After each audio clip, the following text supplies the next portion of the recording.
And if you really want to threaten me, demon, right now. You really want to come at me, demon man? Yeah. Then you're going to be like, for every minute I spend in that Dybbuk box, Zak Bagans. Zak Bagans is your best friend. Okay. Gets 10 more live specials on the Discovery every time, for every minute I spend in that box, I will transform another of your loved ones into Zak Bagans. So that's sick. Dare you are. Wow. Okay. Oh my God. Drink till the night becomes another day, and the day's just another little thing in our way. There's something about the way you beat me down that I'll never learn. You're the pint of no return, the pain in my chest, the stain on your dress, the glass in my eye. But this life is a joke, and death is the punch. Mothers of Mayhem! Oh, yeah. We're doing this thing. We're doing a podcast thing. Beep, beep! Bleepity, bleepity, bleep, bleep, bleep, kids. Welcome to Mothers of Mayhem, an extreme horror podcast that's as good as this entire episode's gonna get. Wow. Already on a great. There you go. We're already doing great. You go.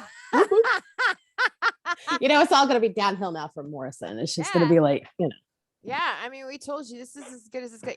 Like right now, it's something like 7:00 in the morning for Christina. So she's thrilled, both legitimately and sarcastically, because this week we are talking to author, game designer, ancient demon, and owner of Madness Heart Press, John Baltisberger.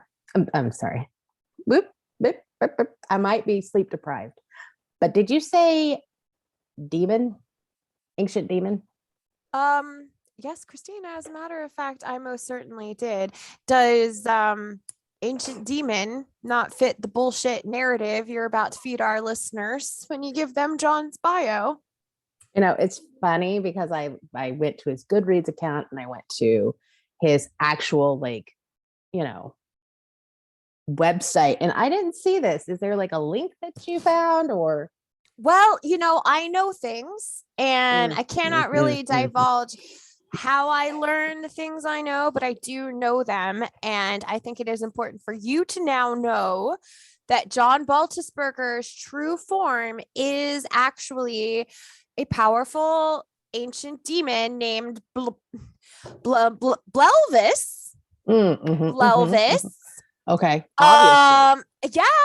After several centuries of successfully being a brutal spiritual scourge across Eastern Europe, he was imprisoned within a Dybbuk box for another several hundred years until he was purchased on eBay and then released from that Dybbuk box prison by Maximum Douche Canoe Zak Bagans during a Ghost Adventures live special event on the Discovery Channel in 2008.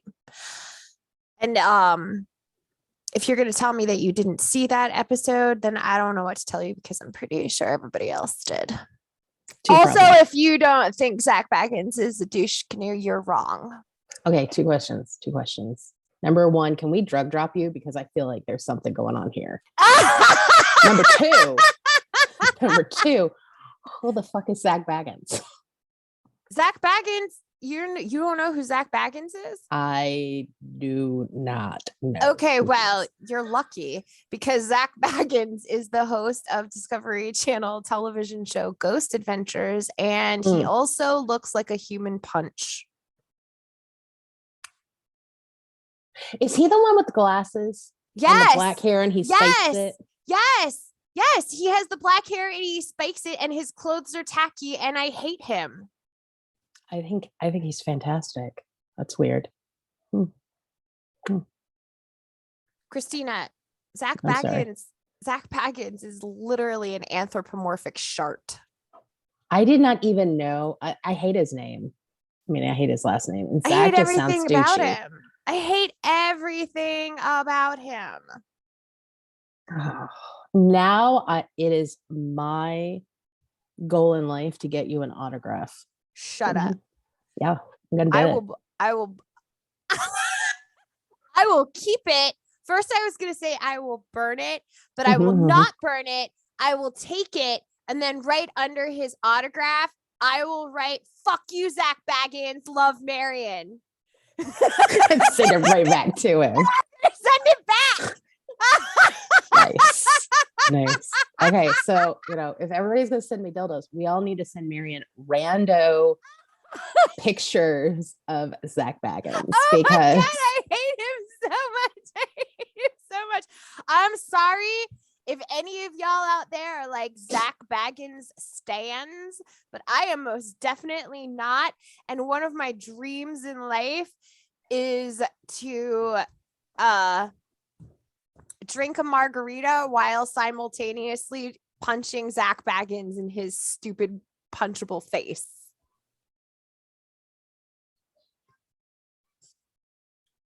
She's giving me something that I'm we refer processing. to in active listening skill education. We refer to that as attentive silence.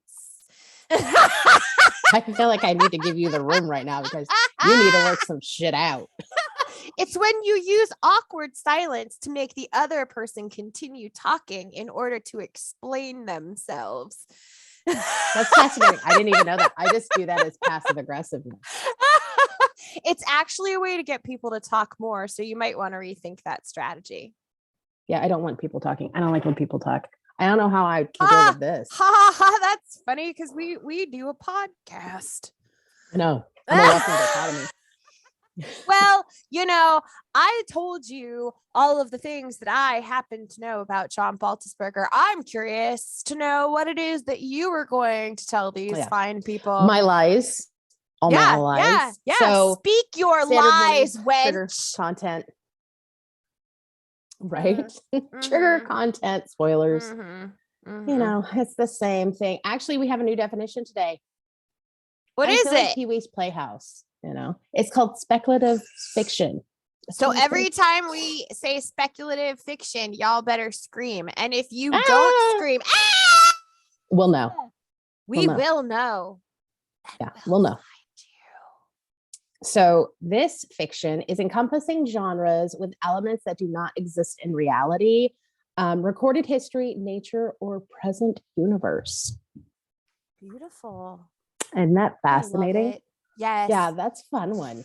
And Baltisberger is so good at it. It's almost bordering on bizarro, but not quite as absurd. Yes. Very much less absurd. So let's talk about Mr. Baltisberger for a moment. He does speculative fiction, with genre fiction often focusing on Jewish elements. Okay, yes, that tracks. He does extreme horror, urban fantasy, science fiction, cosmic horror, epic verse, and even mindful meditation. Yep. This is very true. Saris wants to do some mindful meditation. Right. No, she wants to watch Bluey. Give me 1 minute. Okay. I don't blame her. I fucking love Bluey. Okay, so we can definitely talk about Bluey because I stand Bluey. On the day that I punch Zak Bagans in the face, I will be dressed as Bluey and drinking a margarita. Love it. And I will yell, "Fuck you, Telemachus," and I'll punch him right in the face. Who's Telemachus? Telemachus is the name that Bluey's dad likes to use when he plays their patient. God, do you not watch this show? I watched a couple episodes and it was really funny. And I was like, okay, I'm cool with this show. Fantastic. I slipped on my beans. All right, continue. Talk about Baltisberger. Continue the lies. He also has a podcast called Wandering Monster. Oh, yeah. He does every once in a while. I forgot about that. Yep. I try to watch him every once in a while because he'll play video games. And I like watching people play video games because now we're looking at Marian's boobs. My ADHD is like on fire. So, what is it again? Jesus Christ, my brain. Wandering Monster. Wandering Monster. So people, while I have it in my main mind, because I will forget, I am not medicated for my attention deficit hyperactivity disorder. So Wandering Minds, currently on our YouTube channel, where most of you probably are right now, if you're not streaming this in your cars. I am building playlists of podcast episodes from our favorite friends. So I will be adding Blelvis's podcast. Can you please fix the remote? Yes, continue I I love fix this. the remote. Some of the authors under Bandus Heart Press, they just signed one of our best friends, Rain Havoc. Oh yeah. Seriously? I'm excited about that. And awesome. Then Edward Lee, Lucas Mangrum, Sean McKenzie, Christine Morgan. Sorry, Christine Morgan. I love her. I'm half asleep, people. I'm like, yeah, no, we are on fire. Oh, fire. Nick Robinson. Oh, and Jay Wilburn. And those are just a few, just like a few of them. And then they actually have, and I'm going to mispronounce this, so I'm going to actually have John pronounce it for us. Hush. Is it Agata? I'm going to say Agata. I'm going to have him pronounce it. Try it. And it's Jewish stories written by Jewish authors. And that's the whole thing that they do. And then he also has and I don't have the name of it, and now I look like an idiot, but they have a tabletop RPG section coming in theirs. It's okay. Both of our kids are acting crazy today. It's all right. You know what? Mothers of Mayhem. We're not the mothers of perfection. Yes, so suck it if you don't like it. Yep, that's true. I mean, if you're looking for a professional podcast, y'all need to fuck off, because that is not this one. Yeah, no, we don't do that. We don't. Speaking of that, did you just hear this bio that she gave you? She didn't even give you anything personal about that, man. So that was a fascinating bit of revisionist history on your part, Christina. Thank you. I do try. I give it the old college try. So, while I go turn on Bluey, do you want to tell people what you've been reading? First, I want to talk about my favorite Baltisberger book.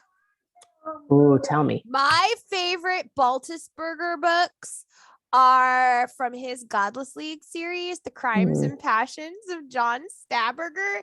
And that's because John Stadtberger can make knives out of his body. And I am both deeply envious and full of admiration for this character, because I wish I could make knives out of my body. And if I could make knives out of my body, do you know who the first person is that I would go find? Zak Bagans. Maybe. Zak Bagans. I feel very sorry for you. I'm sorry, Brett. I will find him, and I will use my knife hands. Other than this, what I have been reading was The Poisoned Ink by Matt Shaw, which was I did too. Awesome. Well, here's the funny thing, you guys. And I talked about this in my TikTok, but I got The Poisoned Ink by Matt Shaw, which is really awesome because it's handwritten in the style of the journals of a serial killer. But I'm like 33% of the way through this book, and all of the sudden, blah blam, Christina Pfeiffer's name pops up, and I was like, "What the fuck? What is happening?" So immediately I go and I message Christina, and I'm like, "Christina, did you know that you're in Matt Shaw's new book?" And she's like, "Huh?" And I was like, "Christina, you're in Matt Shaw's new book. Your name is right here." And she's like, "What?" Tell the people what you did, Christina. I don't even know what I did, but he pushed me down a flight of stairs. He did in the book. But he said I have a dainty neck, and little does he know that I'm like a fat kid who it's going to take a lot more than that to probably kill me. So unfortunately, She donated to the Indiegogo campaign to get this book made and then completely forgot about it. I'm so totally forgot about it. She was like, oh yeah, Matt Shaw's a thing. I was like, I think I have a signed copy. Oh. And I do. Yeah. Because honestly, guys, like, you know, when somebody's like, hey, I'm doing this, I'm like, okay, you know, because it's usually a really good price. So I'm like, yes, I will get in on this. And then I get it. And then I'm just like, put it with the rest of them. It's like I have dead body on my shelves, but they're books. I just forget about them. I just sorry. That's okay. Stop. 1 minute. Okay, I'm bored now. Let's talk to Blelvis. All right. Fine. I'll talk about my books on the next podcast. I thought you said that you read The Poisoned Ink too. I've read a lot. Okay, tell us more. The only one that I'm going to talk about in this one, because we have another one tomorrow, another podcast tomorrow. Oh yeah, that's true. Is Filthy Marauders by Bob Freeville. The guy who wrote The Dumb and the Proud, or The Proud and the Dumb. This one is like your quintessential absolute crazy ride, literally and figuratively, because these guys are motorcycle club. My favorite part, and I'm not giving anything away, is this woman jumps on like an oversized chicken with her vagina. And I feel like that is enough that you should read it, because it's Splatterpunk and Bizarro. Oh my God, what's it called again? It is called The Filthy Marauders. The Filthy Marauders. Oh yeah, and it comes out this month. Oh, I think it comes out on the 17th. That you got? Mm-hmm. K-Trap Jones and Bob Freeville let me have it. Oh, okay. When it comes out, like, remind me that I need to get it. Because if I have money, because I'm a fucking poor ass bitch. In a minute, right? They had sent it to me and I was like, hey guys, I'm probably not gonna get to it. I'm probably not gonna get to it before, you know, it comes out, because I've got like 10 right now.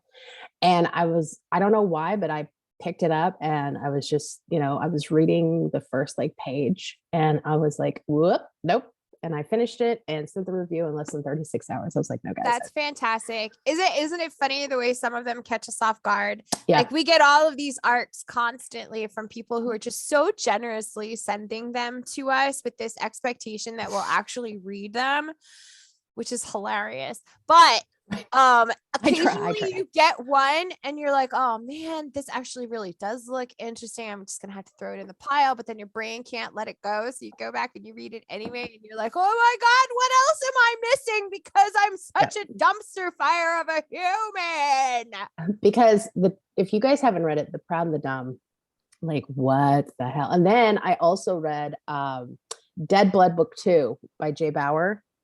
Oh. The zombie who's stuck in a world with vampires and humans. She just chef kissed all over herself. I did, because it is perfection. It's like all of my favorite tropes in one. Oh, you know who's gonna freaking love that? Dawn Shay. She knows. She's I was gonna say she's in the zombie fan club with us. Hell yeah. Zombies. Hell yeah, Dawn. If you don't stop, we all fucking love sell zombies. you for That's why I got a fucking zombie babe tattooed on my arm. Bitch. There you go. There you go. So yes, we are in a zombie pick it up right now, aren't we? All right. You know what? Everybody says that, but I know. Give me all the zombie come books. in phases. They'll be back. You know, going back to this whole discussion about arcs, like I never want people to stop sending me arcs ever. Please just send me your arcs. I will always do my best to get around to them. But my sweet friend Ash Ericmore is so fed up with my inability to keep up with arcs. He's not even like telling me when he puts books out anymore. He's not sending me nothing. I just been left in the dust.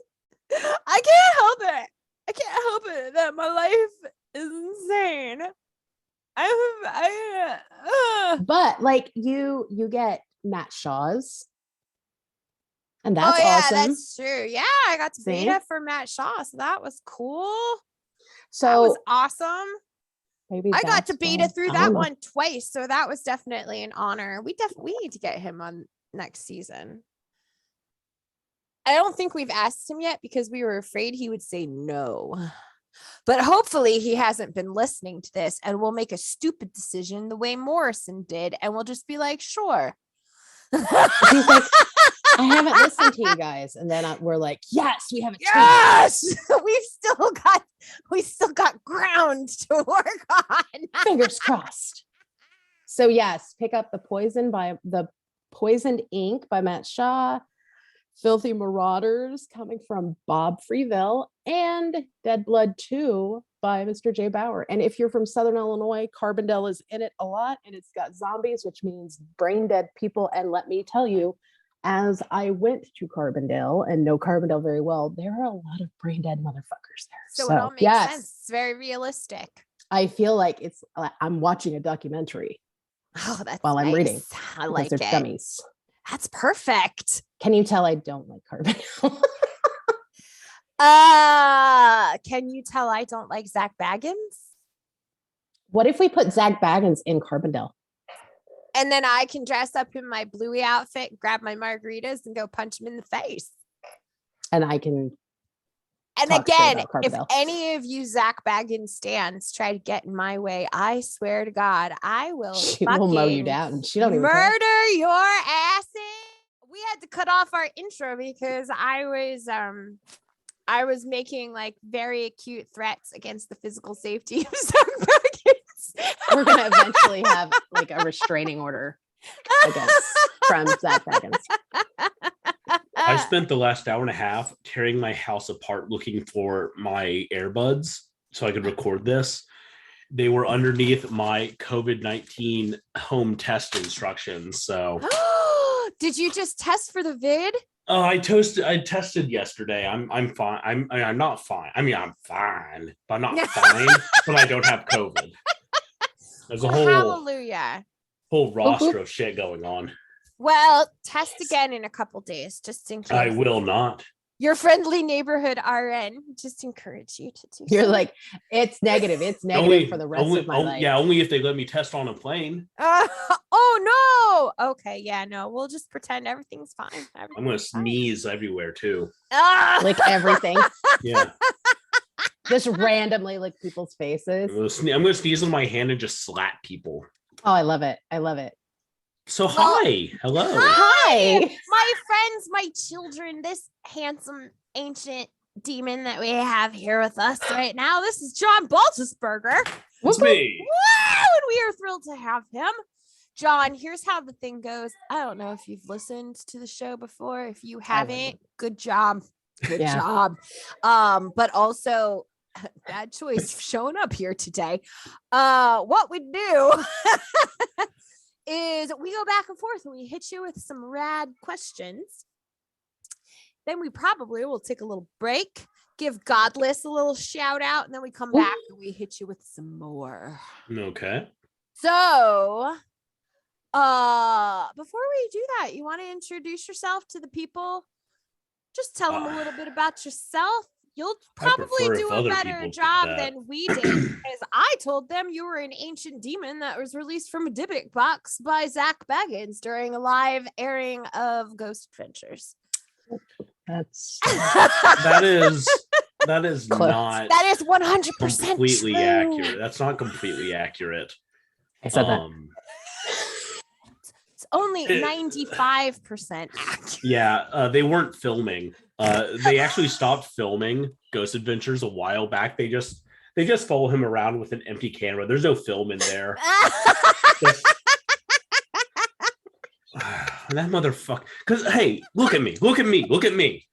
Do you think I would want to possess someone that looks like Zach and acts like Zak Bagans? No. That motherfucker gets possessed every episode. Yeah, right. No, see, every you got episode. Out of the Dybbuk box, and you took one look at Bagans, and you were like, "Fuck this." I thought it was a refilming of Lord of the Rings. I was like, this is not the Hobbit I signed up for. Actually, this is not the one. Okay, so my name's John Baltisberger. I am a horror author. I am also a bizarro author and an urban fantasy author. I write stuff. I'm also the publishing editor of Madness Heart Press, the creative director of Madness Heart Games, and the head editor of I Gotta Try It. I am part of the creative core team on Godless, and I do a lot of other stuff. I'm part of the KillerCon committee, so I do a lot of shit and a lot of stuff for a lot of people. Yeah, you hear as that, I mentioned Christina? before we hit record, I'm the Tom Nook of indie horror because my grubby little fingers are on every little hole I can find. The only thing he doesn't do is force people into crushing debt and then make them work as his little adorable No, I kind of do the opposite. slaves. Where I put myself into crushing debt and then force other people to work to get me out of it. So basically, you are Tom Nook's Bizarro. Yeah, I'm Bizarro Tom Nook. See, Baltisberger's fancy. Christina. So I am looking up Tom Nook because I don't know what the fuck is going on. He's a raccoon.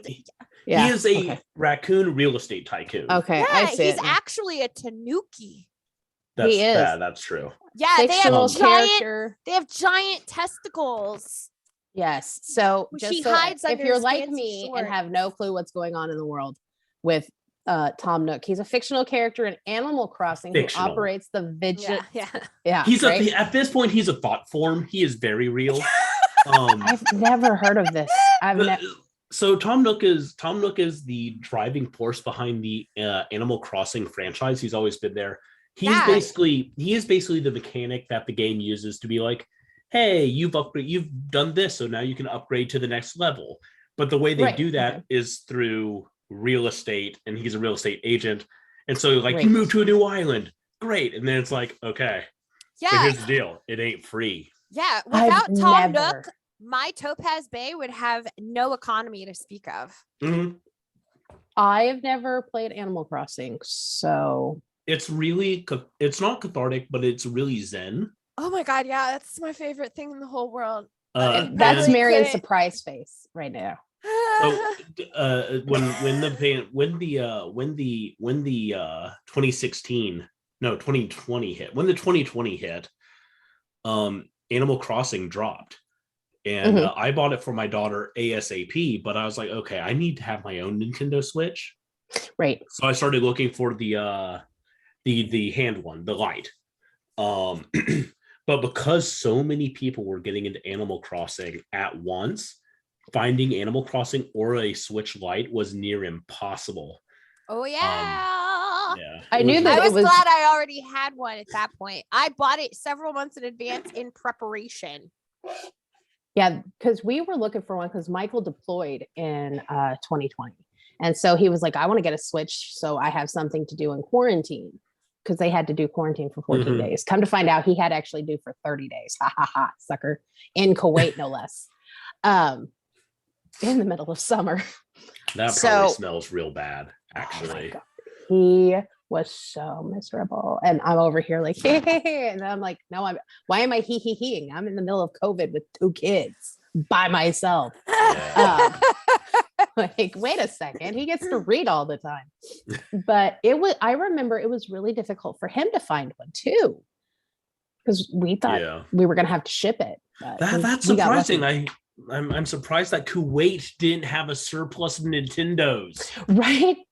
Well, he actually got it before he went, thank God. Because Kuwait, you have to, I don't know what's going on over there. It is a modern country, albeit maybe not part of the first world grouping, but I'm betting that like importing Nintendos aren't super high on their priority list at the moment. Right. So luckily, when Animal Crossing New Horizons dropped, I legit racked up like 872 gameplay hours in 2.5 months. Yeah, that makes sense. See, I don't have very good hand-eye coordination, so I can't play video games. You don't need hand-eye coordination. Oh yeah, no. Is this like a Spyro type of deal? No. Is it so? Here's what you do. Why? Hey. I'm very confused. Is Nintendo a sponsor for you guys? No, because I'm not getting a penny. Yeah, Fuck you, I'm Nintendo. not getting a penny for talking about fucking Tom Nook right Fuck now. Nintendo. Fuck Nintendo. Give me more updates to Animal Crossing, you bastards. So Baltisberger. I Yes. feel like I this has bet gone off the Christina. rails. I bet it totally had this is the whole vibe It's for awesome. the day. Christina, I love it. let's Yes. ask him a question related to his actual job that he does. But I mean, Other than driving the economy of a digital island. so our questions really have no rhyme or reason. It's just rando questions that we want to brace ask. yourself. So yeah, Let's So- see. That's how it goes. this one, Yeah. That I is love a it. book. Loved right? it. That Love is it. a book. you It is a worked book. with Edward Lee on this one, Yes. and several other Czechoslovakian authors in the Mhm. anthology. How did this collection come to be? So first of all, for those of you who aren't watching on YouTube, the book is called Czech Extreme. And it is fucking amazing. Fucking amazing. So Carry on, sir. So first, let me say, at KillerCon 2019, I was a vendor, right? I hadn't met anyone. We had, I want to say, 3 books out at that point, maybe 4. I go and I'm at a panel and I'm listening to a panel about sex in horror. Ooh. And that panel had Christine Morgan, Rath James White, Edward Lee, and maybe one other person I'm blanking right now. But I took a picture of the panel while it was happening because, like, what? It's Edward When will Lee, this ever happen again? Rath James White and Christine Morgan. Are you kidding me? And after the panel, Edward Lee comes down. And he's like, "Oh, hey, can you text me that picture?" And I was like, "You understand that?" Look like a second Paw Patrol. You can continue. They're going to come in and out the whole Carry movie, so on. just ignore them. All right. I mean, I can do this, but you do realize that at that point, I will have your phone number. I will have it. And he was like, yeah, sure. Yeah, go ahead. And so I texted it to him, and Susan Snyder mocked me for months for not like following up with him and being like, "Hi, Ed." And so finally I started doing that. I was like, "Hey man, how's it going? How's this happening?" And then in 2020, I was 2020 and 2021, we had digital KillerCon. And a big part of that was me manning all of the background. And because of me manning all the background, I was in this unique position to interview and talk to the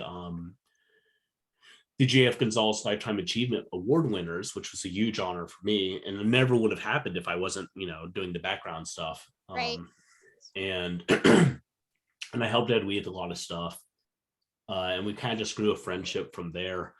And then out of the blue, Ed Lee messages me. Ed Lee's terrible with technology. Like, he's just not on the internet unless it's looking up terrible movies or weird porn, I assume. I respect all of the That above. tracks.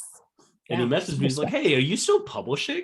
I was like, yeah, Ed, I'm still doing that. Cool. Do you want to publish something from me? At which point I probably peed a little. I was gonna say, I will publish for you, but allow me to vomit first. Hey. Yeah. I kept it very professional, I like to think, but I was blown away, obviously. And the reason that came about is because Jeff Burke, who was the editor of Deadite Press, he and Deadite Press parted ways back in 2018, I want to say. And Jeff went on to kind of form his own thing, but that didn't work out because he just got too busy with other things, specifically like the thing that started in 2016. And and so Lucas Mangum came to me to publish. I'm a firefighter. Lucas Mangum came to me to publish Extinction Peak. Oh yeah. And because I published Extinction Peak, Gina Rinaldi came to me to publish All Men Are Trash. Yeah. And because Jeff wasn't with Deadite anymore, Christine Morgan was like, well, I don't want to go with Deadite because without Jeff, they're just not the powerhouse they once were. And Jeff's not doing his thing. John, would you be interested in publishing Frenchmouth? Which, like, yeah, I am. And so I took that.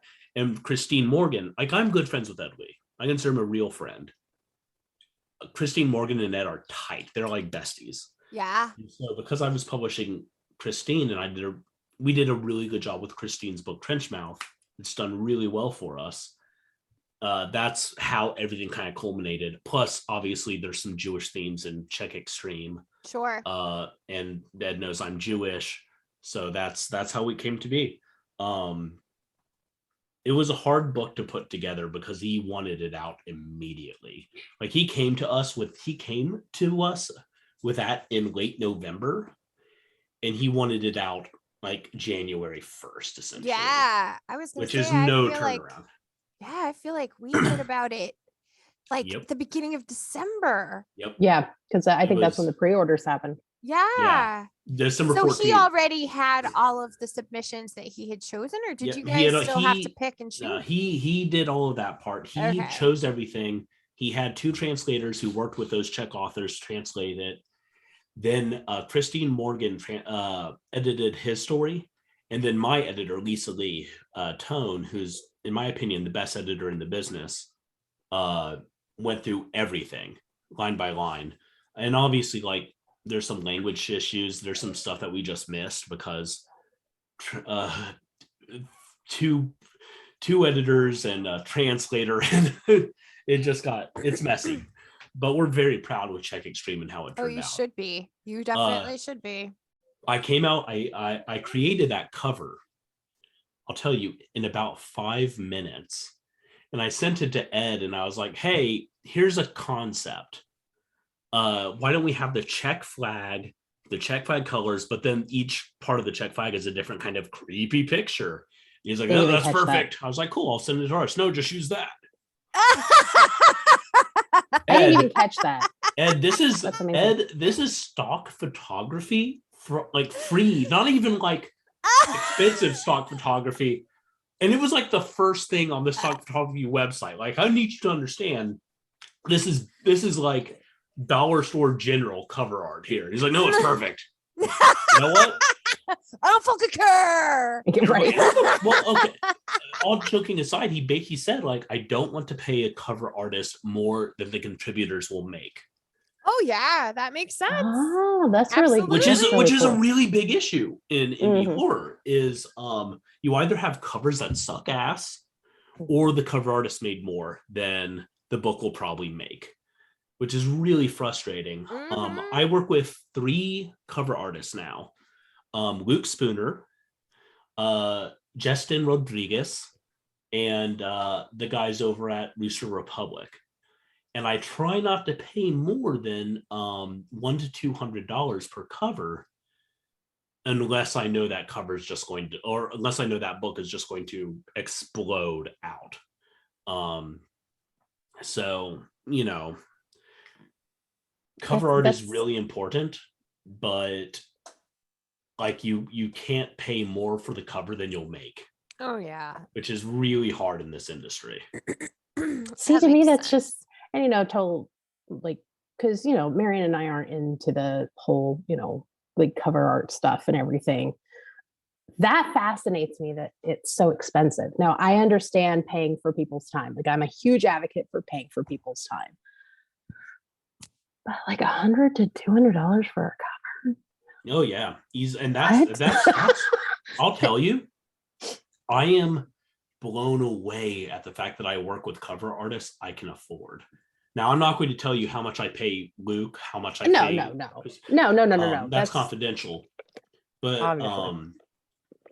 You know, and honestly, I use Luke and Justin when I know the book's going to sell. Yeah. like I just commissioned Justin to paint a cover for Shane McKenzie's Addicted to the Dead that she's doing in acrylic paints. Oh wow. See, that to me is different. But like Luke Spooner hand does all of his art too. See, okay, that makes sense. They're artists, and yeah, like if I want a digital piece of stock imagery like cut together, I will do it myself, or I'll go on Fiverr. But I don't want to do those kind of books anymore. Yeah. And that's one of the benefits. This is actually really fascinating. That's one of the benefits of going with a publisher like Madness Art Press or D&T or Perpetual Motion Machine Publishing. Is because, like, as an author, you can easily spend more than you'll ever make on a book. But if you get a publisher, someone else likes your book enough that they'll read it, because a publisher is not going to accept the book that they don't think will sell. Right. 2, they pay for the editing. 3, they pay for the cover. 4, I can't lift this finger. They pay for layout. And 5, they get it into distribution and promote it alongside you. Right. Yeah. Now, the downside is it's hard to get a publisher. It's not easy. I reject lots of books from friends. On the other hand, like, maybe there are some people who shouldn't put their books out every time they write something. So my question is, and this was not on my list, but now I'm interested. Right. What is it about a piece of work that would lead you to say no?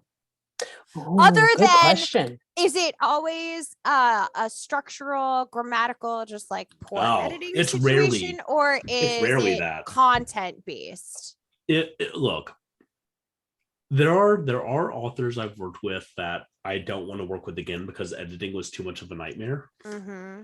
But generally speaking, if the content is there, like, I wouldn't work with me based on editing. But I think I'm a solid storyteller. Yes, I would have to agree with that. So as far as here's the thing. I like books that are weird, that are very surreal and absurdist. I'm a huge fan of Mellick, Carlton Mellick III. Huge fan. I'm a huge fan of action and ultra violence. And so if I read a book and I realize that I'm like 20 or 30% into the book, and it's like stuff hasn't happened yet. Oh yeah. I DNF way more books than I finish because I get bored. I get so bored. I get bored so fast. And I get bored by a lot of the extreme stuff. Because, like, okay, necrophilia. Like, yeah, that's a shocking thing. That's intense. That's extreme. But I've read it 9,000 times.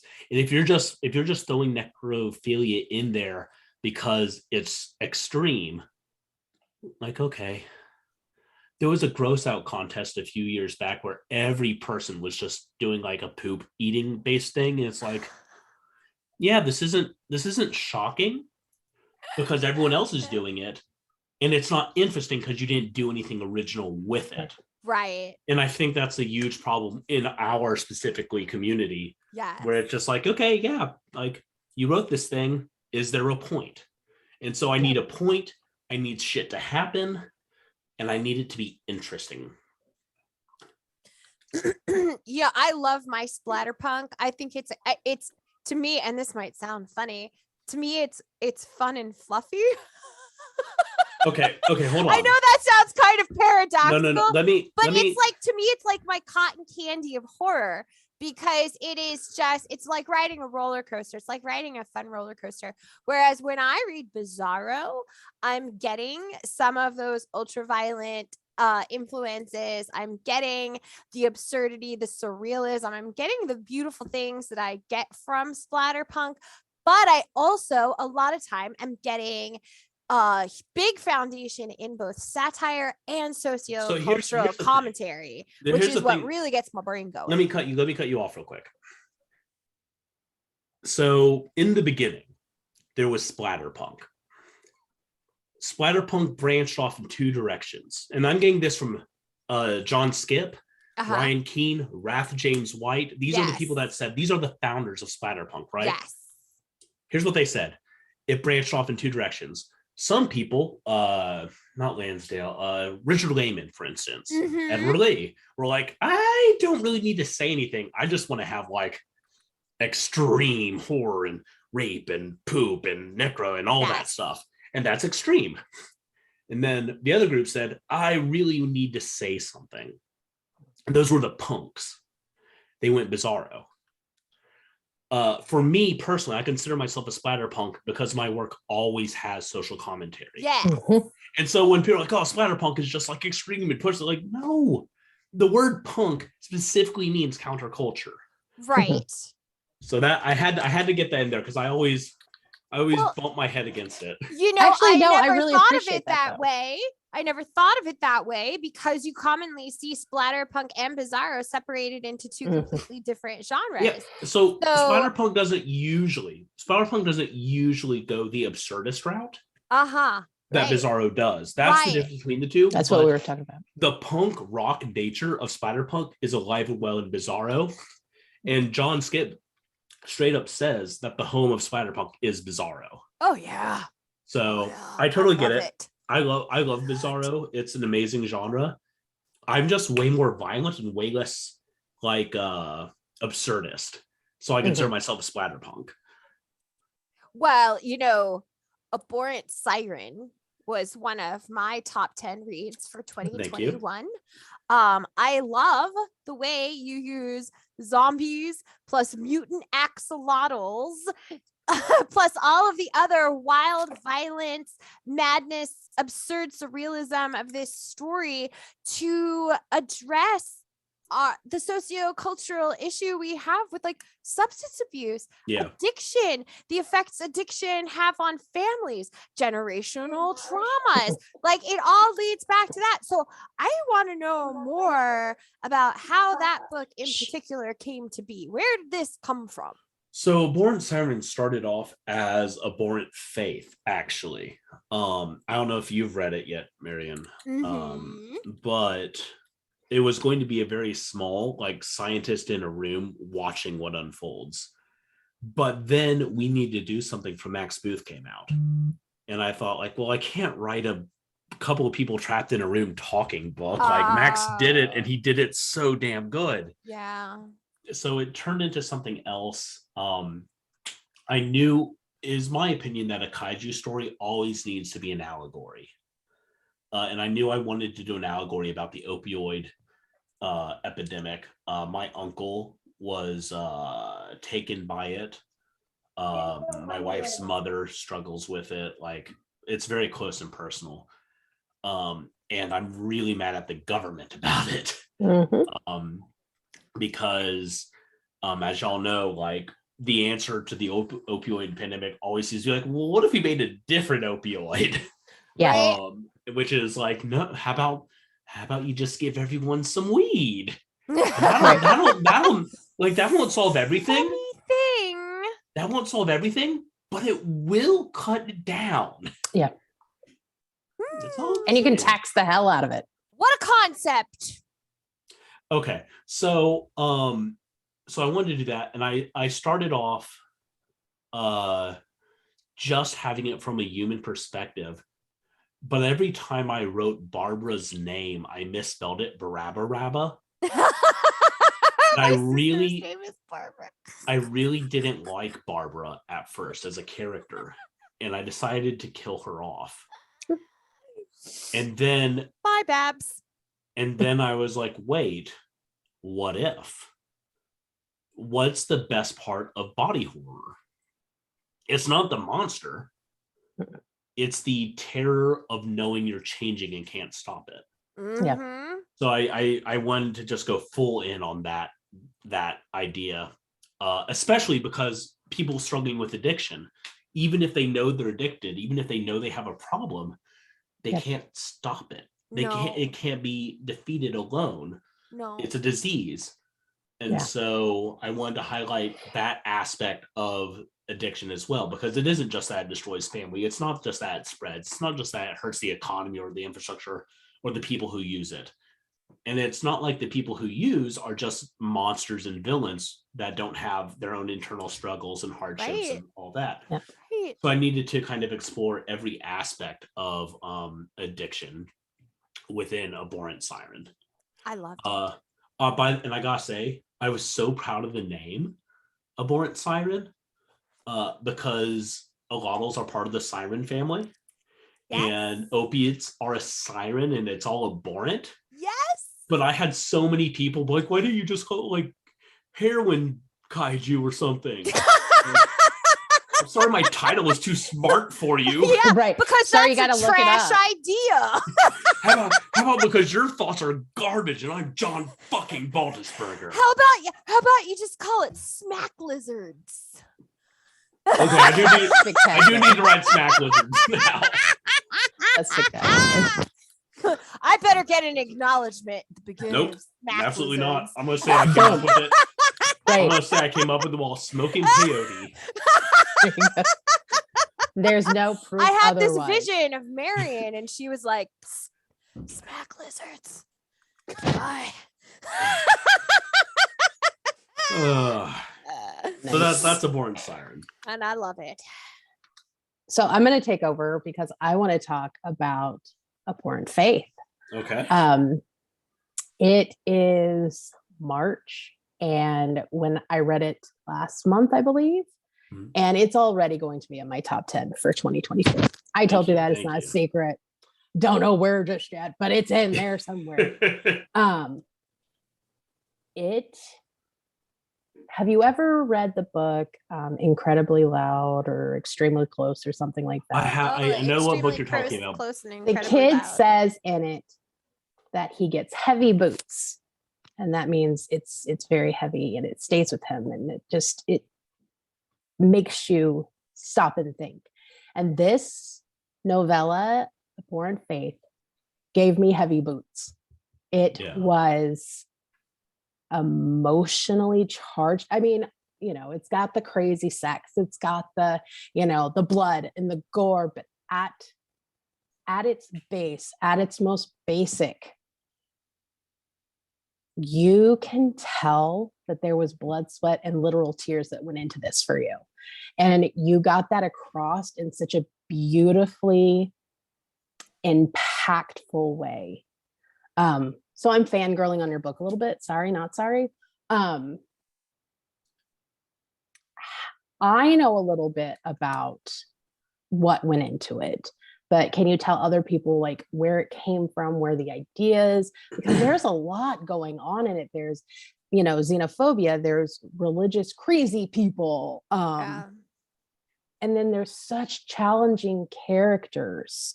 And somebody said it, and I thought it was perfect. It's like 12 Angry Men, but between two. And I thought that was so smart. I was like, damn, I didn't think about that. That was my editor, Tim Murr, who said that. It's like, damn it, Tim, let me have a moment. So, Abhorrent Faith, like I said, I wanted to write a book about a group stuck in a room while this was happening. Because at the center of all horror is human relationships.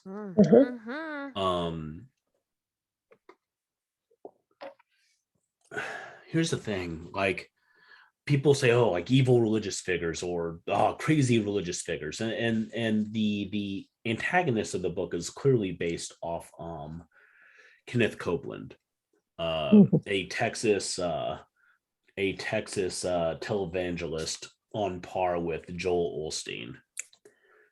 Just disgusting person. But like that behavior isn't weird.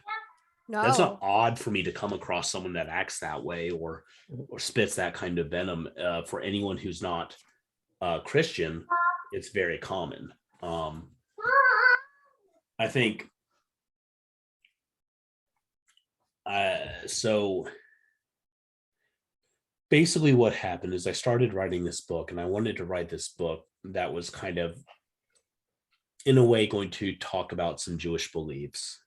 And I didn't really know how that was going to happen. I thought originally it was going to be this interfaith dinner where they discuss religion as the world comes down around them.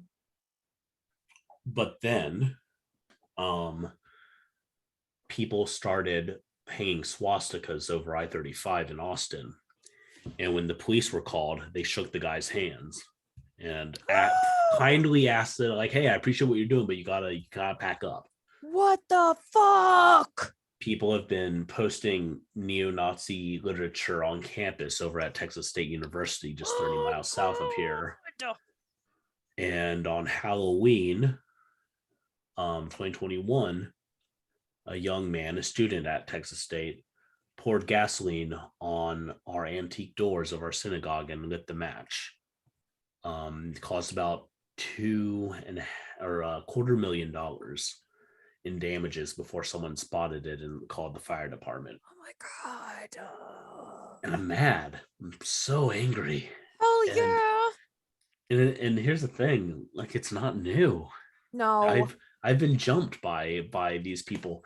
And every time I talk about, like, whenever I sell Splatterpunk at a con, whenever I talk about this stuff, I get fucking people say shit like, well, you know, I'm 43 and I've only seen like one skinhead.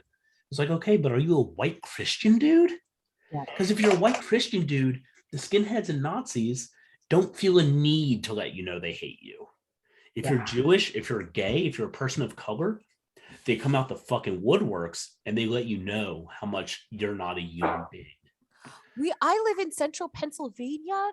York, Pennsylvania, York County has an incredibly visible community of skinheads. And like they would torment. I had friends who went to like the high schools in York. They would like the teenagers in high school are being recruited as skinheads and they torment other kids. Like it's unbelievable. Fucking unbelievable. So I wanted to write a book that I said this online the other day. I said people often think that the anti-Semitism in my books is either fictional or dramatized or old. I got I want to say 25 messages in responses to that from Nazis and skinheads. It's not. It happens on the daily, and I wanted to write a book that shined a light on that, and shined a light on the fact that you know, the books that we hold as holy, as religious people, they were written by men.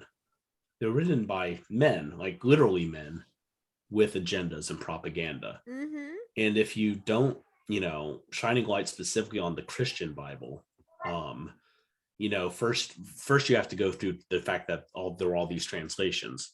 Second, you have to go through the fact that King James, kind of an evil bastard.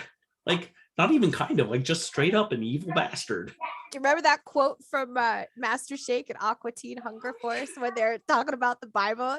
How dare you question the all-powerful Jimmy? I think of it every fucking time. But even before that, you have to remember that Paul of Tarsus wrote the Bible, and he wanted the Romans to like him, and the Romans hated the Jews. And so the best people to vilify in the Christian Bible to get the Romans on board were the Jewish people. Mm-hmm.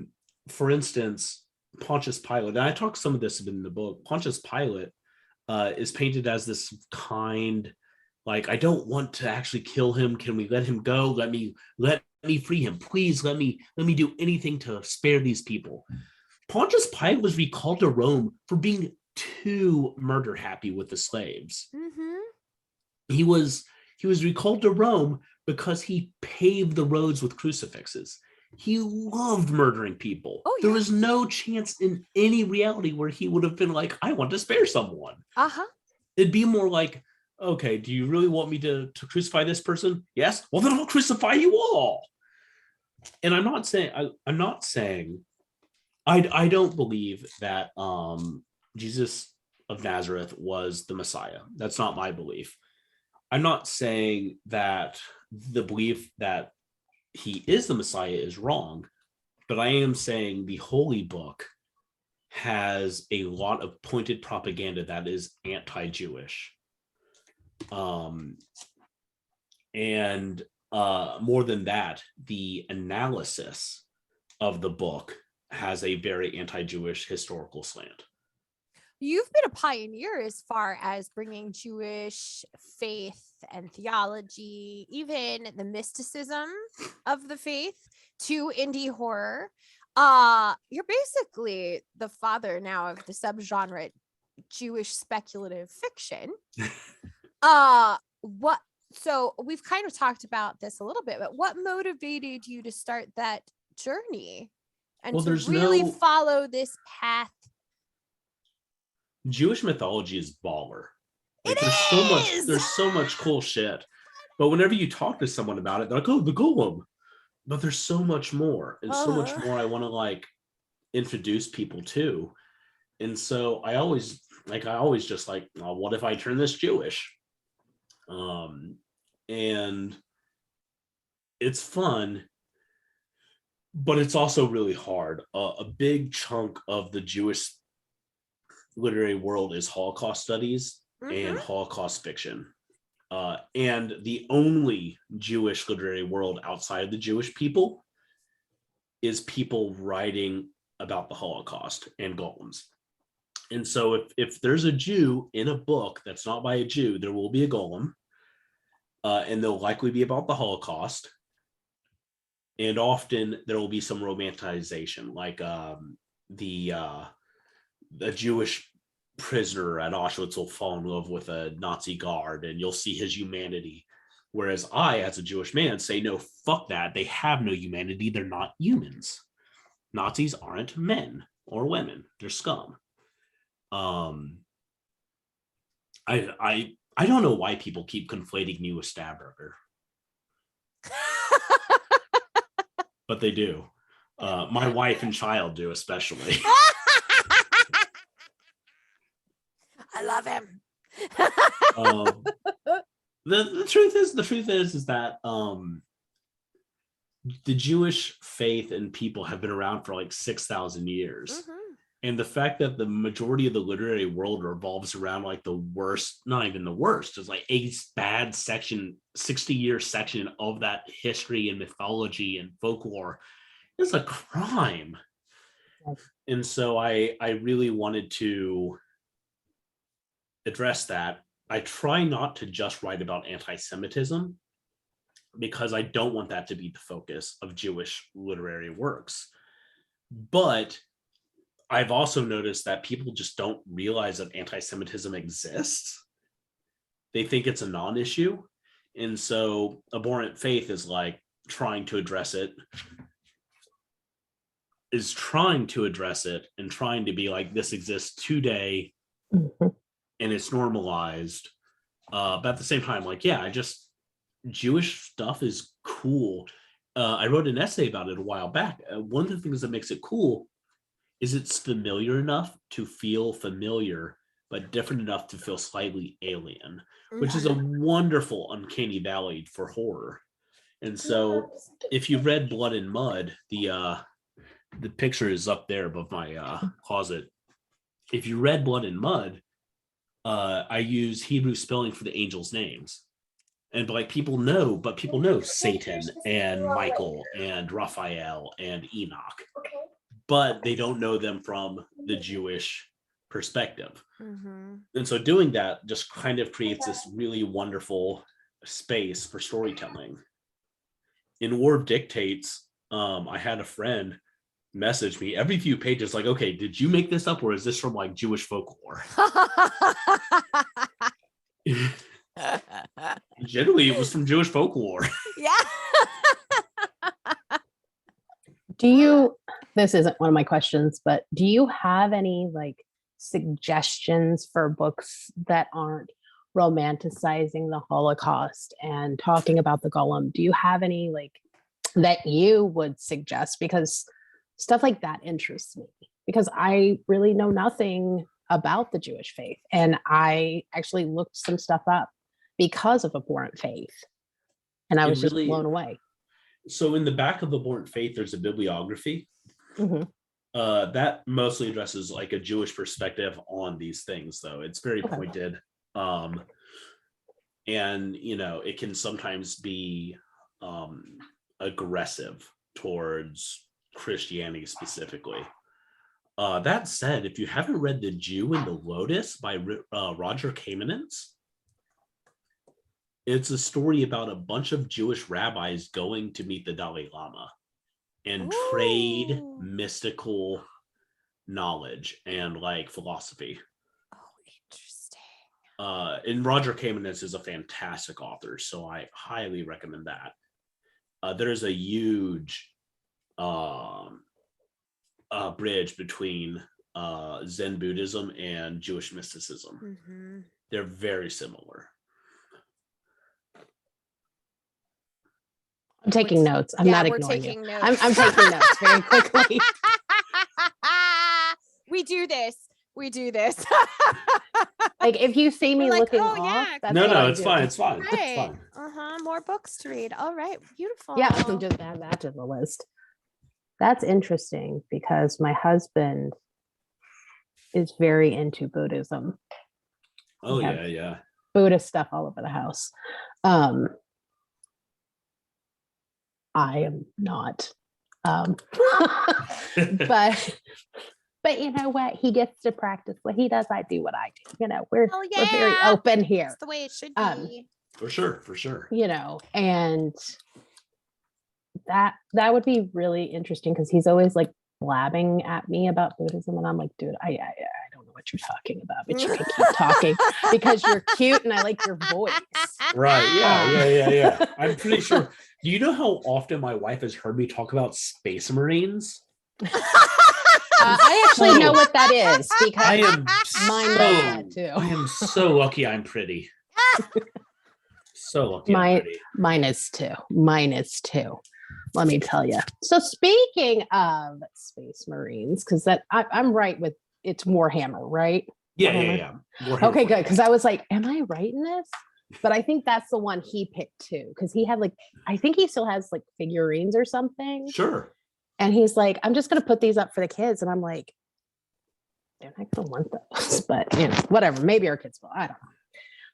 But you, as an offshoot of Madness Heart Press, you have the new one. Hold on, my notes. You have Madness Heart Games coming.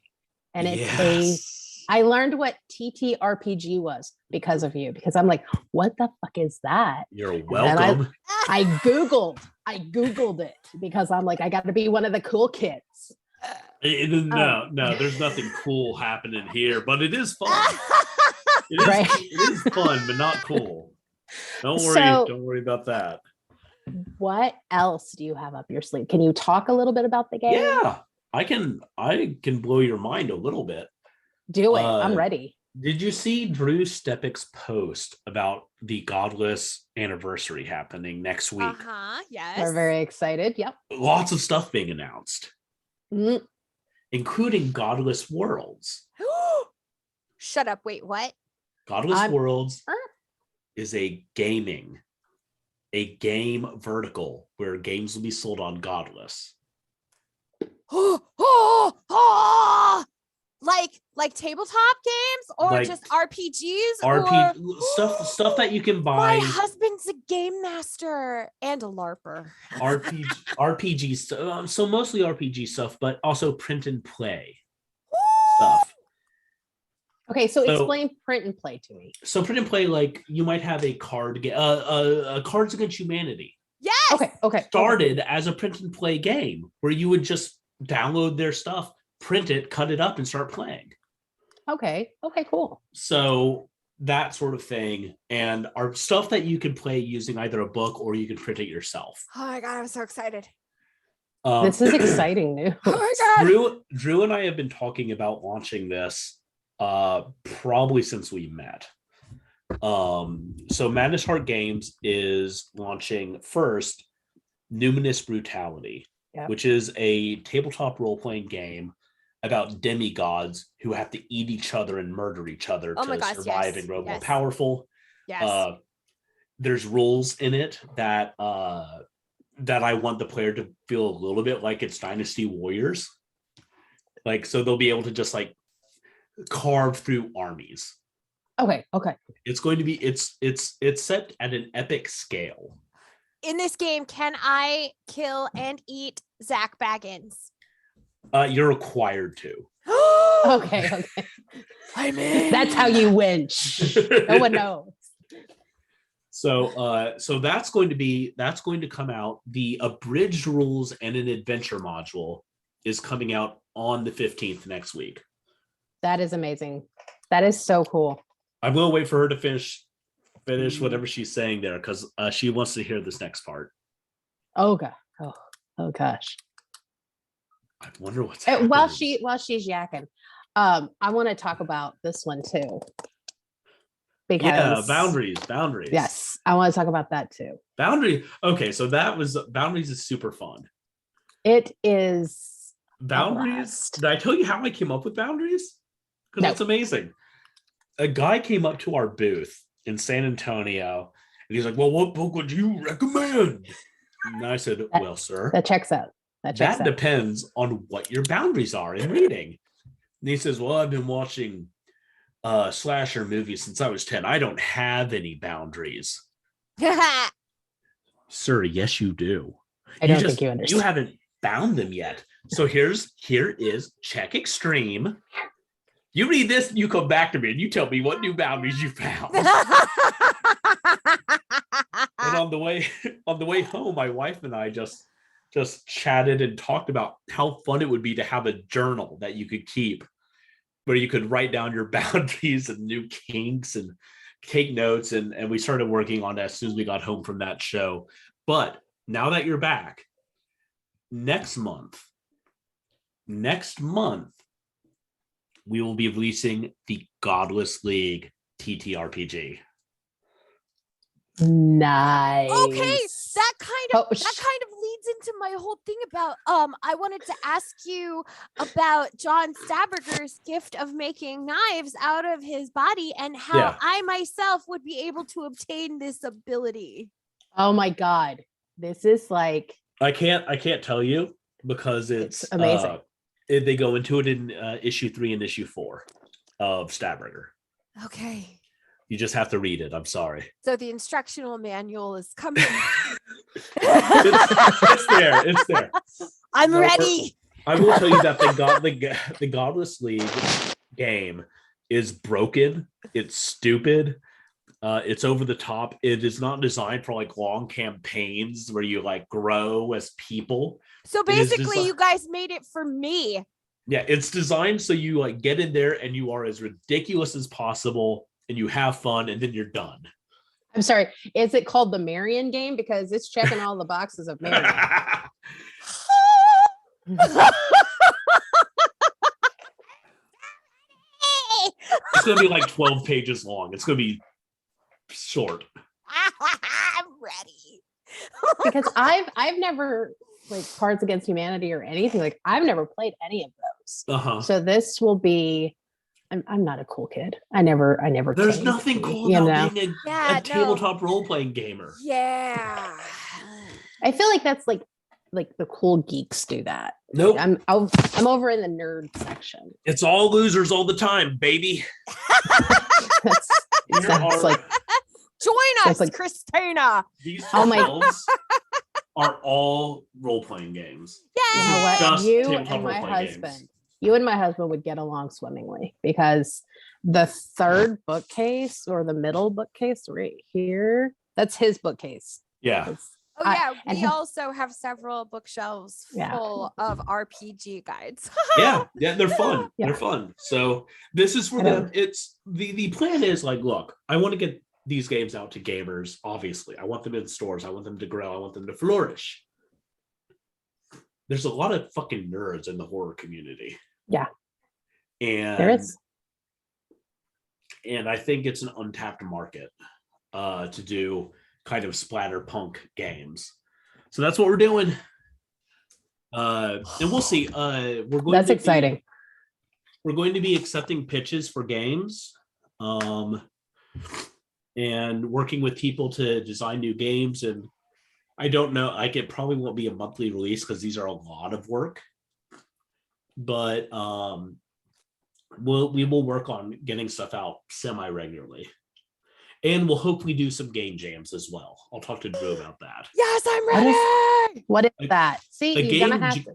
A game jam. I need all definitions. A game jam is when a bunch of writers and designers get together and try to make content for games or games from scratch in like 24 hours or 12 hours. It's insane, but some really cool shit comes out of them. Can I make a request? Can I put a request in? Can we do online Zoom meetups where we play? Yeah. Like where we all join in and do like Zoom games. Especially once Numinous Brutality and the Godless League RPG come out. It'd be great to be able to do some like live play sessions. So people oh my God, hell yeah. Yeah. I have a podcast that I do on Twitch and also gets posted to YouTube. We talked about that, yeah. In which I play we play and test run games. Mm-hmm. So yeah, we'd love to be able to do those more often. It hasn't posted yet. I think it posts next week. I ran Max Booth through his first role-playing game. Oh my God. And it's hilarious. Like Max Booth is one of the funniest people out there. So it's amazing. Oh my God. You know, you could even do a Godless League campaign podcast, like the same way the McElroy brothers do the Adventure Zone, you know? Like we I might have to cut this all out and post so nobody else gets ideas, but we could do that.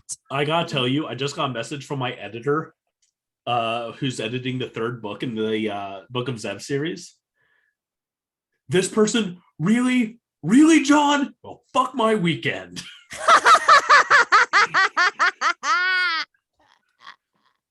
Beautiful. I guess she did not like the twist in that book.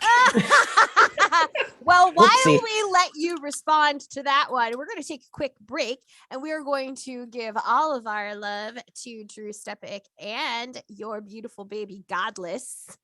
And we will be right back. Bye-bye.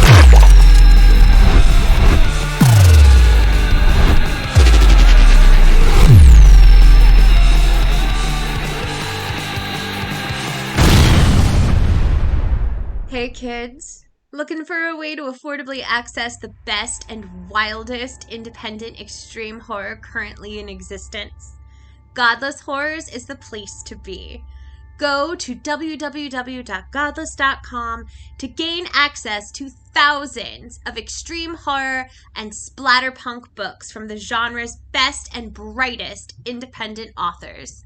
Godless Horrors offers every title in their catalog in a variety of formats to ensure compatibility with your favorite digital reading device. Strapped for cash? No worries. Godless has a fantastic collection of free titles ready for instant download, with other titles in their collection rarely exceeding $3 to $4. Again, go to www.godless.com or download the app and tell them what the fuck you're looking for. Come join the Godless tribe today. Forever delightfully deviant. Forever godless.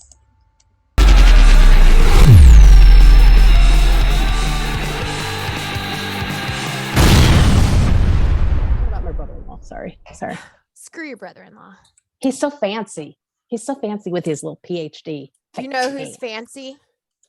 John Baltisberger. He is fancy. Look, John fucking Baltisberger. Have you seen the movie Dom? Fanciest man I've ever met. There's a movie called Dom Hemingway, and it's amazing, and everyone should watch it. Dom Hemingway? Yeah. It's not a horror movie. I don't care. It's kind of a crime movie, but the character's name is Dom Hemingway, and at one point he has a monologue, and at the end he goes, "Because I'm Dom fucking Hemingway." And it's a beautiful, beautiful moment. Well, my friend, guess what? It is time for the rapid fire 4 questions. Okay. Yep. 4 questions, 4 answers, 0 time to think about it. If you get the wrong answer, I don't know what will. Oh, I'll put you back in your Dybbuk box. There you go. For every minute I spend back in that box, I will take one of Morrison's fingers.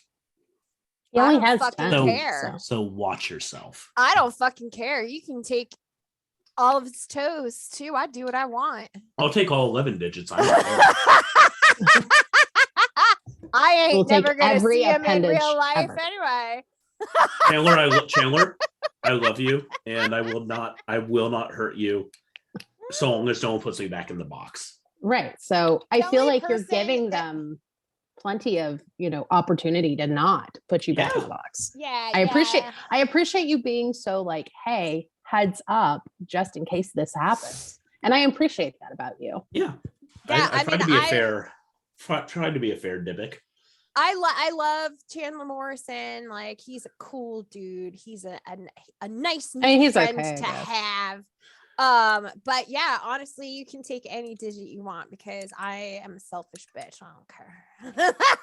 See, and the reason why I'm not like, oh God, no, because he can do speak to text. So he can still write books. So I'm considering the tongue.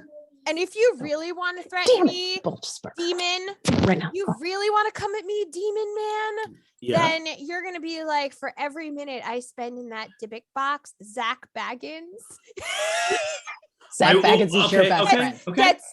gets 10 more live specials on the Every Discovery time, for every minute I spend in that box, I will transform another of your loved ones into Zak Bagans. So fuck That's off. sick. Dare you are. Wow. Okay. Oh my Ever god. Well, Don't ever this is time for me to go. Don't ever fucking make suggestions to the demon on how to torture you. Blelvis, how very dare you? All right, ask him a question. Let's do I this. don't remember. All right, let's go. I don't even know where to start. Oh, jeez. Which of your characters do you identify with the most and why? Probably Zev. Zev is the exorcist in the Book of Zev series. I work really hard to not make him a Mary Sue character because I hate Mary Sue's, but he grew up in the same place as I grew up. A lot of his childhood is my childhood. Oh, interesting. And he's very down to earth. We don't agree on everything, obviously, and he's older and grumpier and very different than I am, but at the same time, like philosophy wise, he thinks a lot of the thoughts I have, and I use him as a springboard for internal monologues a lot. Excellent. Interesting. So, is there any other literary genre you would be interested in trying? I mean, don't I do enough? I write. No. Because I write again. I write splatterpunk, bizarro, urban fantasy, nonfiction, journalism, science fiction. Which that book's not out yet. My western's not out yet. And I'm not going to do romance. I was just gonna say, so verse. where's the romance? I'm bad at my romance is there's some romance in Abhorrent Faith. There's some romance in my splatter western. There's some romance in my sci-fi. I don't like romance as a genre. I like romance as an ingredient. Yeah. Interesting. We'll just What move about on then. biography? I am actually currently writing a fictionalized psychedelic autobiography. It is the psychedelic autobiography, just like the made work- my brain go on fire. The work in progress title is All I Want to Do Is Eat Shrooms and Watch the Color of Nazi Screams. I love it. My kid has officially lost her mind. So That happens. you're going to probably hear her scream and maybe call me a fuck ass. I don't know. We'll see where it goes. It's your turn, Christina. I know. What is your favorite story you have written? Oh man. My favorite story I've written might be Abhorrent Siren. I think I really nailed the social commentary in that. Yeah. I really think I nailed the horror of the changing thoughts and being aware of it. I think I just I hate to pat myself on the back, but I think I did a good job with that book. You did. I have a short story. I have a short story called Training Video Number 2 and another one called The Penitent, and neither have ever been accepted anywhere, but I think they're really good. Can you send us a secret document? Yeah, I can do that. Because I'll probably eventually release them to Godless, maybe, but or build them into bigger books. But yeah, I have a lot. The truth is that my favorite thing I've written is the last thing I wrote. So a lot of authors say that. Yeah, it's That's because you get excited about it, and you get while you're writing it, you're like, this is shit, this is shit, this is shit, this is shit, and then you finish, and you're like, you know what? I'm pretty good at this. You know what? I'm pretty good at writing shit. There is a new. I just got the first edit pass of Book of Zev 3. Yay! Nice. To me. So that is coming out in August. Well, John, if you could co-author with anybody, living or dead, who would it be? Edward Lee. And why haven't you? He is very busy. Look, there's a lot of authors I want to work with. I've only worked with one author collaboratively as far as like writing a book with. I'm going to have to write a book with Lucy Leitner and Drew Stepik fairly soon because we're going to do a like super special Godless League where the 3 heroes meet up. Yes. But I guess this is an announcement. Coming soonish is a collaborative effort between myself and the professor. Shut your fucking mouth! You filthy son of a bitch! That is all I'm going to tell you about it. Man, I tell you what, that professor guy, he's a hip and happening dude right now. Let me tell you.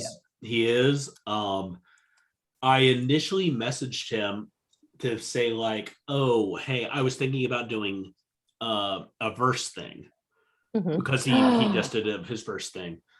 And his response was, well, are you still genius? His question was like, oh, well, are you still working on the Unclean Verses? And I was like, yeah, I guess I should probably finish that actually. And he's like, yeah, anytime. I'd love to work with you. I was like, would you? That's funny.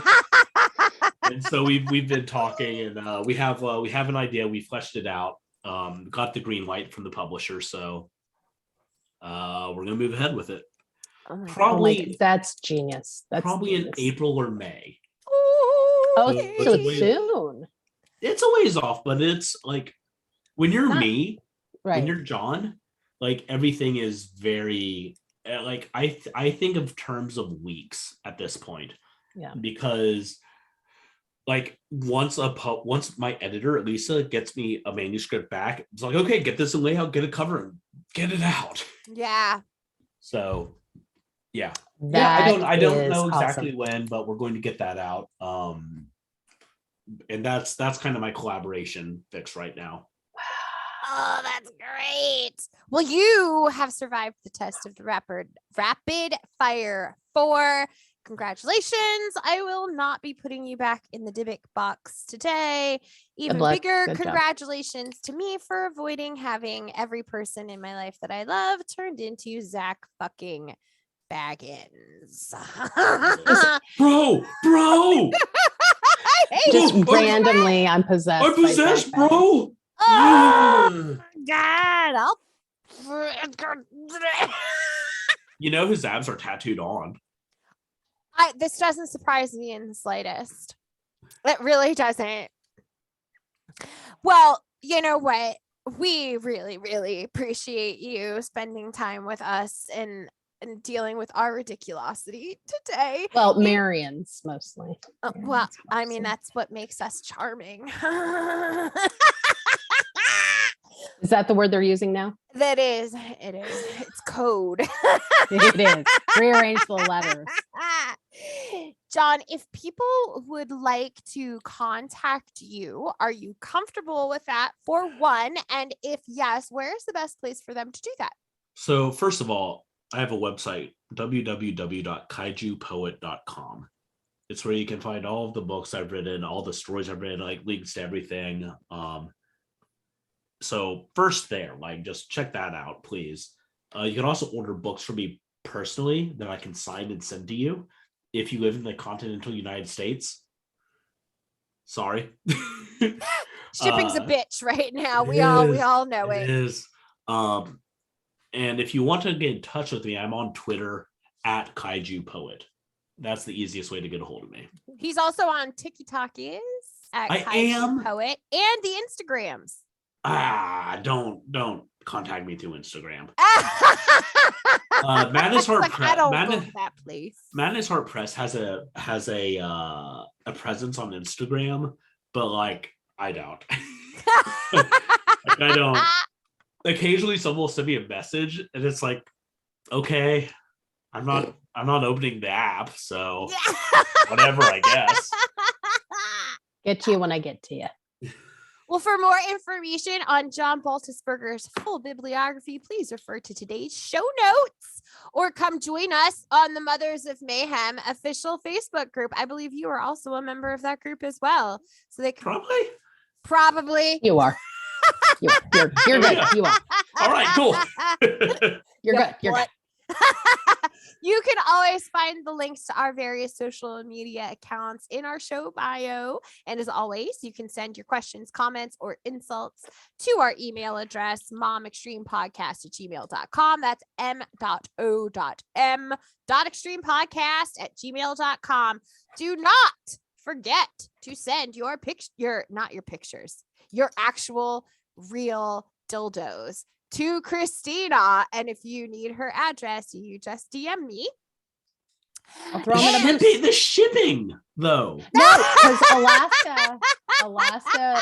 Well, no, I don't know for like non-books, because books are just the same. We just send them by media mail. If my pleasure toy is shaped like this, yes.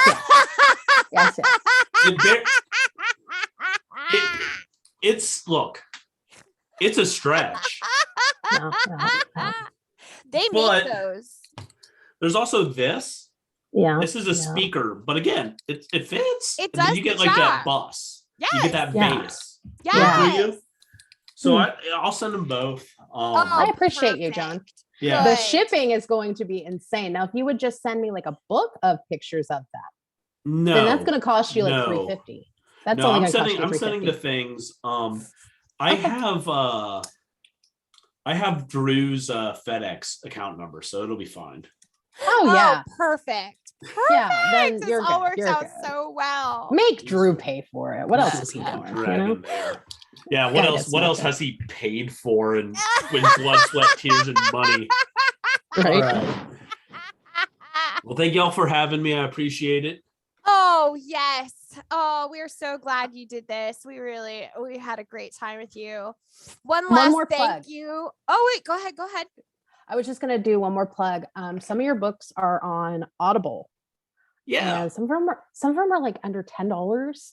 And I think all of them are. two are under $5 if you're a member. And just so everyone knows, Abhorrent Siren is narrated by John Wayne Cominelli. I'm just saying, I happened to be perusing and I'm like, who's this John Wayne Cominelli guy? And I was like, I guess I'll give him a listen. He's excellent, obviously. Sean DeRegger, who narrates Blood and Mud, is also excellent. He does Extension Peak. Yeah. He is Lucas's narrator of choice. He's also done splatter westerns. I think he did The Magpie Coffin. I don't know. I can't remember the name of the guy who narrated my poetry book, but I think he does an excellent job. So just got that one a couple days ago. I don't remember seeing the name. Yeah, I don't remember. He's very good though. But no, you are on Audible because I picked them all up. Thank you. I was wondering why my author rank jumped on that.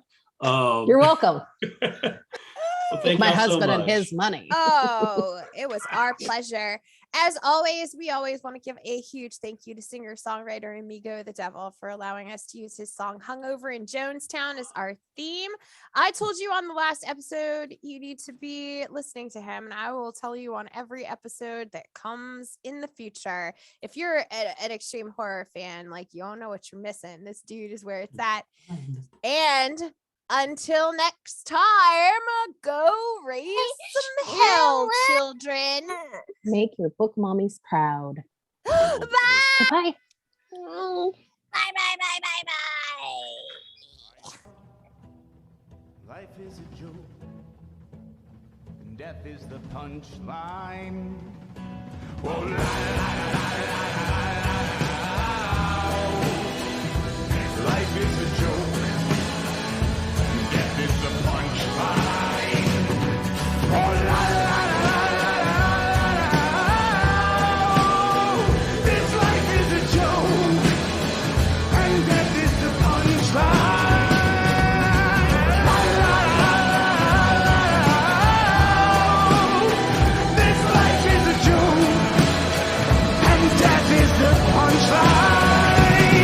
Oh, la,